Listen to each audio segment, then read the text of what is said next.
ওইটা দিয়ে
আইসি বলেছি ছেড়ে না দিলে আমরা কিন্তু যাবো না।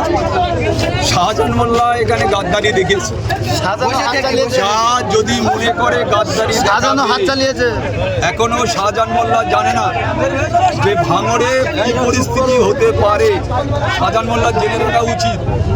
আমরা আইএসএফ এর কর্মীরা যদি মনে করি এই চন্দনেশ্বর ঘিরে দিতে পারি, আমরা এটা মনে করলে চন্দনের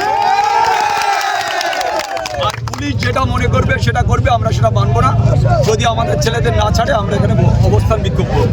ভাঙড়ে আজকে শওকত মোল্লা প্রচারে গেছিলেন, সেখানে ভাঙড়ের মানুষ তাকে চোর চোর স্লোগান দিয়ে তাড়িয়েছে, কি বলবেন এটা দিয়ে? ওটা ওর হবে তো, ওর ওটা পাওনা যেটা সেটা ওর হবে।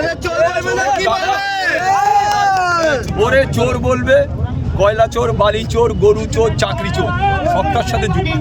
এখানে আপনারা চন্দনেশ্বরে আপনাদের কর্মীদের উপর মারধর করার অভিযোগ তুলছেন আপনারা। ওদিকে তৃণমূল তারা অভিযোগ করছে যে আইএসএফ এর ছেলেরা চণ্ডীহাটে, ভাঙড়ের চণ্ডীহাটে আইএসএফ এর ছেলেরা তৃণমূলকে মেরেছে। সেটা আমি এখনো খবর পাইনি, খবর পেলে সঠিক। এই যে আপনাদের কর্মীদের মার খেলো চন্দনেশ্বরে, আবার পুলিশ আপনাদের ছেলেদের আটকাছে, কি করবেন এখন আপনারা? এখন আমরা আছি, আইসি বলেছে ছেড়ে দেবো, না ছাড়লে আমি এখান থেকে উঠবো। এখন রাস্তায় অবরোধ থাকবে, একদম এইভাবেই থাকবে। এই মুহূর্তে দেখতে পাচ্ছেন যে